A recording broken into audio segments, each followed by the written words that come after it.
오늘 하나님께서 우리에게 주시는 말씀 예레미야 4장 1절로 3절까지입니다. 이스라엘아, 정말로 내가 돌아오려거든 어서 나에게로 돌아오너라. 나 주의 말이다. 내가 싫어하는 그 역겨운 우상들을 내가 보는 앞에서 버려라.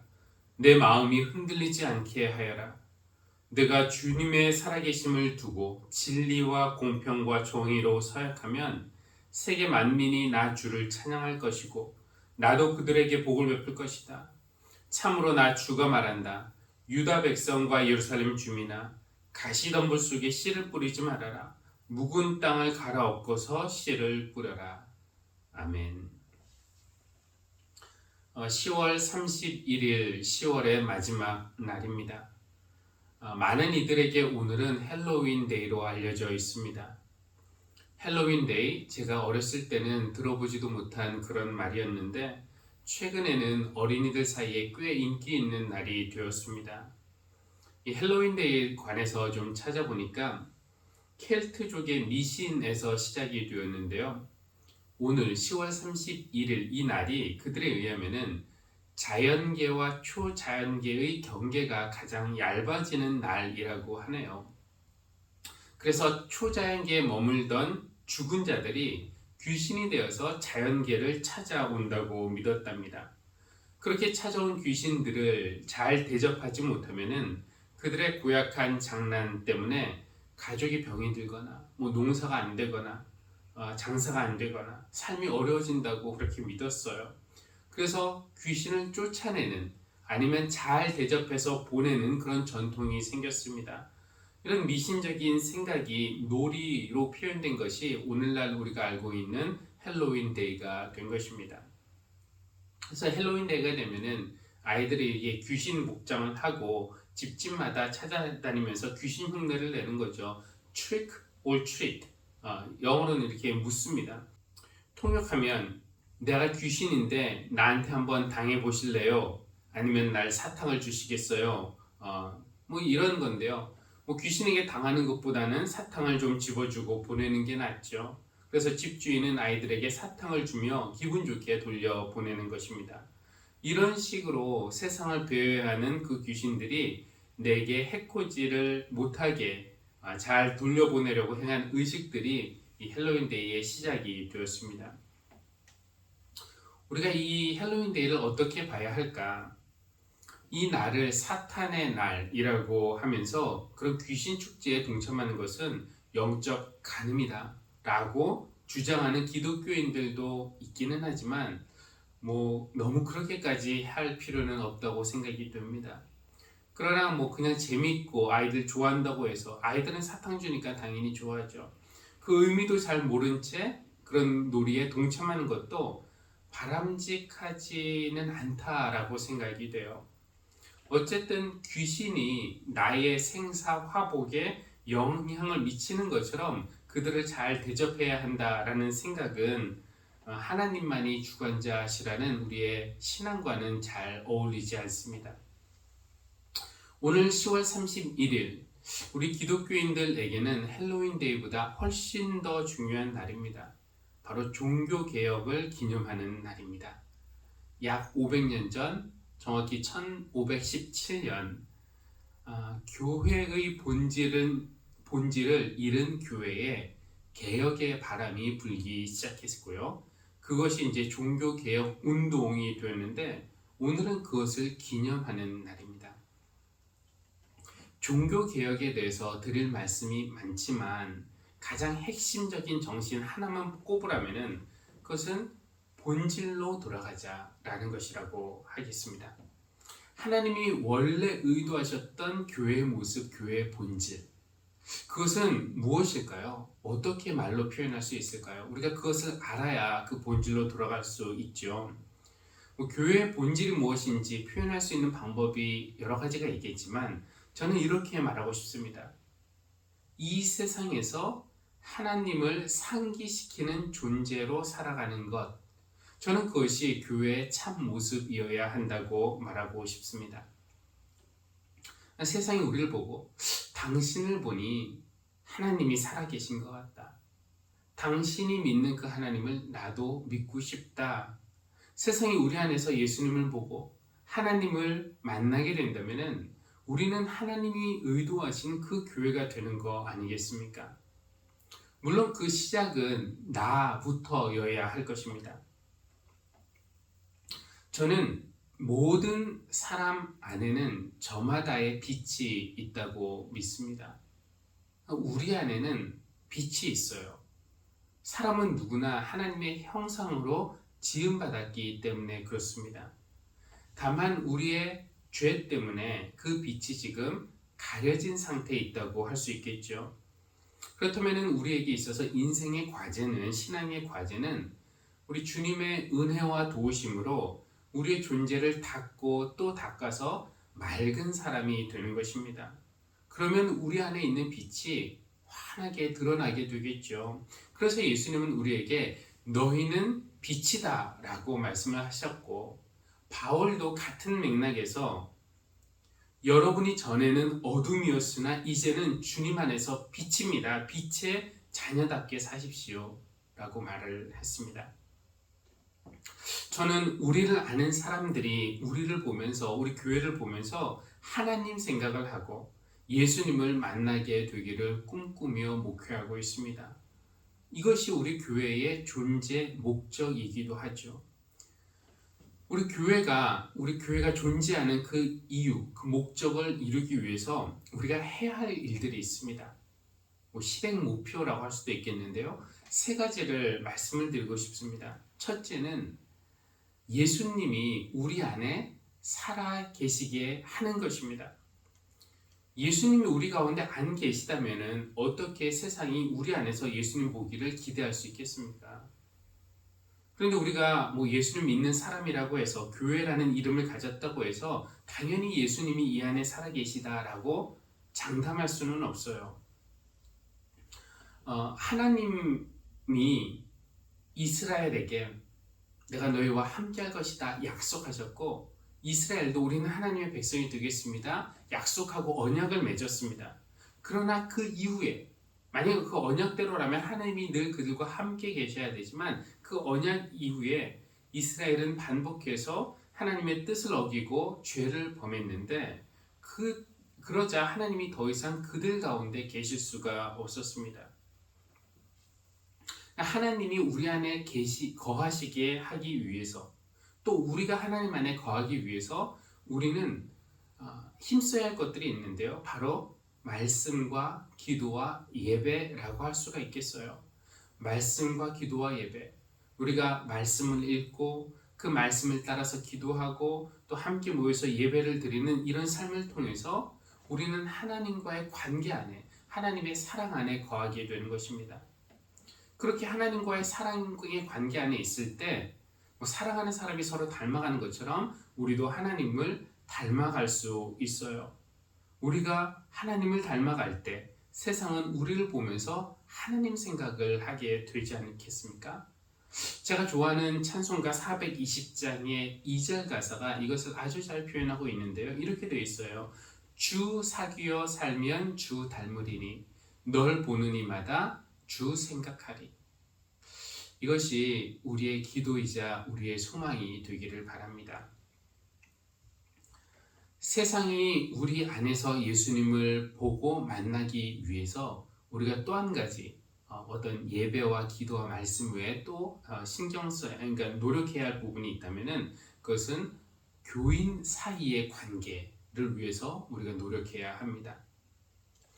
우리 각 사람의 믿음이 아무리 좋아도 개인적으로 열심히 말씀 보고 기도하고 예배를 드린다고 해도 믿는 사람들이 모여서 서로 갈등을 일으키고 싸운다면은 세상이 절대로 우리 안에 예수님 계시다고 인정하지 않을 겁니다. 믿지 않는 사람들은 우리를 통해서 하나님을 알게 돼요. 그들은 성경 읽지 않습니다. 그러나 성경을 읽는다는 우리의 삶을 그들은 봅니다.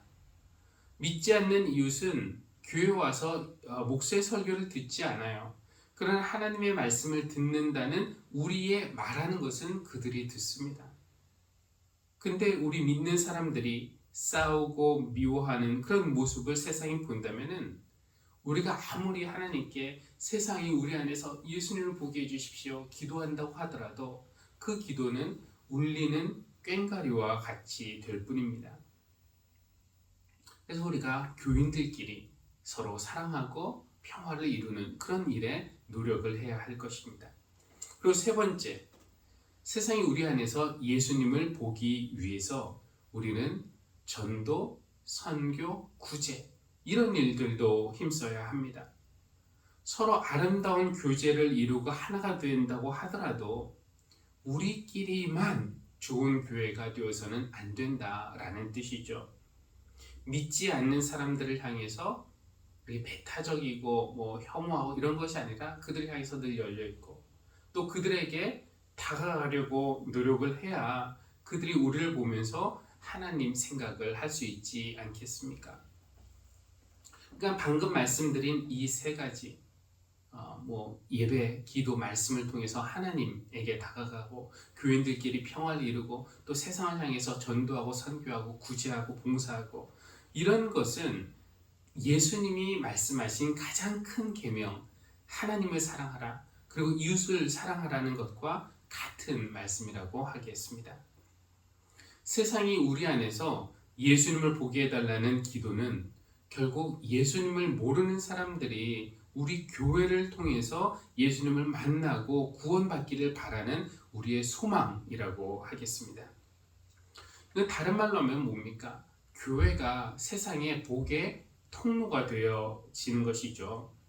우리가 교회로 선택받고 부름받고 또 하나님의 복을 받은 이유는 나 혼자 잘 먹고 잘 살기 위해서가 아니라 나를 통해서 내 주변의 사람들이 하나님의 복을 받게 하기 위해서입니다. 이것이 믿음의 조상 아브라함이 선택받고 부름받고 복을 받은 이유와 똑같아요. 화면 보시겠습니다. 하나님이 아브라함에게 이렇게 말씀하세요. 내가 너로 큰 민족이 되게 하고 너에게 복을 주어서 내가 크게 이름을 떨치게 하겠다. 너는 복의 근원이 될 것이다. 땅에 사는 모든 민족이 너로 말미암아 복을 받을 것이다. 내가 잘 되고 내가 크게 되고 복을 받는 이유는 나만을 위한 것이 아니라 다른 사람들이 나로 인해서 하나님의 복을 받게 하려는 것. 내가 하나님의 복을 흘려보내는 데에 있습니다. 예를 들어 보면요, 이삭이 우물을 팠는데 팔 때마다 물이 솟구쳐 나왔습니다. 그렇다고 이삭 혼자 그 물을 독차지했습니까? 그렇지 않았어요. 물론 빼앗기기도 했지만 어쨌든 이삭이 판 우물 덕분에 주변 사람들이 혜택을 입었습니다. 야곱은 도망치듯 외삼촌 라반의 집으로 쫓겨갔지만 그가 외삼촌의 집에 머무는 동안에 외삼촌의 집이 복을 받았어요. 요셉은 어떻습니까? 보디발의 집에 팔려갔을 때 비록 종의 신분이었지만 요셉이 그 집에 있었기 때문에 그 집이 복을 받았고요. 풍성해졌습니다. 나중에는 요셉 덕분에 이집트 온 나라가 복을 받았습니다. 이렇게 하나님의 사람들은 머문 그곳을 아름답게 변화시키는 사람들입니다. 그래서 우리는 모든 면에서 척박한 곳을 풍성한 곳으로 바꾸려는 그런 마음으로 살아가야 할 것입니다. 내가 여기 있기 때문에 나 때문에 누군가가 선한 일에 열심을 낸다면, 나 때문에 누군가가 죄에서 돌아온다면, 나 때문에 누군가가 예수님을 바라보고 예수님을 만나게 된다면 그것보다 더 보람 있는 일, 하나님의 소명을 잘 감당하는 일이 어디에 있겠습니까? 교회는 복의 통로입니다. 하나님이 내려주신 복의 통로가 되어야 합니다. 그러나 세상에 너무 많은 교회가 세상에 하나님의 복을 흘려보내는 복의 통로의 역할보다는 오히려 하나님의 영광을 가리고 하나님의 이름을 부끄럽게 하는 그런 일들을 해왔고 또 하고 있습니다. 종교개혁 당시의 교회의 상황과 오늘날 교회의 상황은 제게는 아주 비슷한 것처럼 보입니다. 뭐 정치하는 사람들도 또 사업하는 사람들도 개혁 고쳐야 된다 외치지만 정말로 교회가 개혁되어야 합니다. 바뀌지 않는다면은 교회는 하나님이 주신 사명을 감당할 수 없을 것이고 그렇게 된다면 교회가 존재할 이유가 없어지는 것이겠죠. 어떻게 해야 하겠습니까? 종교개혁 정신에 따라서 다시 한번 처음 마음으로 하나님이 본래 의도하셨던 교회의 모습으로 돌아가야 합니다. 그래서 하나님은 오늘 우리에게 예레미야 선지자의 입을 통해서 이렇게 말씀하십니다. 이스라엘아, 정말로 내가 돌아오려거든 어서 나에게로 돌아오너라. 여러분, 우리가 살다 보면은 위기와 어려움을 만납니다. 그럴 때 우리는 어디서부터 잘못되었을까? 내가 무엇을 잘못했을까? 곰곰이 따져봅니다. 그런 자기 반성이나 시도에 노력조차 하지 않고 모든 일이 잘못될 때마다 다른 사람 탓, 운명 탓, 환경 탓, 국가 탓 한다면은 그런 사람은 아마 사람 노릇을 제대로 하기 어려울 겁니다. 물론 자기 반성을 한다는 것이 쉽지만은 않지만 내가 어디서 잘못했을까? 어디서부터 내 삶이 어긋나기 시작했을까? 우리가 기도하면서 곰곰이 생각하다 보면은 생각나는 것이 있게 마련입니다. 만약에 떠오르는 것이 있다면은 그럼 어떻게 해야 되는가? 돌이켜야 합니다. 돌아와야 하죠. 지금까지 걸어온 길 아깝다고 해서 지금 와서 뭘 바꿔 그냥 이렇게 살지 이렇게 하다가는 글쎄요 그 결말이 어떻게 될까요? 뭐 개인도 그렇지만 교회도 마찬가지입니다. 돌아와야 합니다. 잘못했으면. 그런데 하나님은 내가 정말로 돌아오려거든 어서 나에게로 돌아오라고 그렇게 말씀하십니다. 이렇게 말씀하시는 이유가 뭘까요?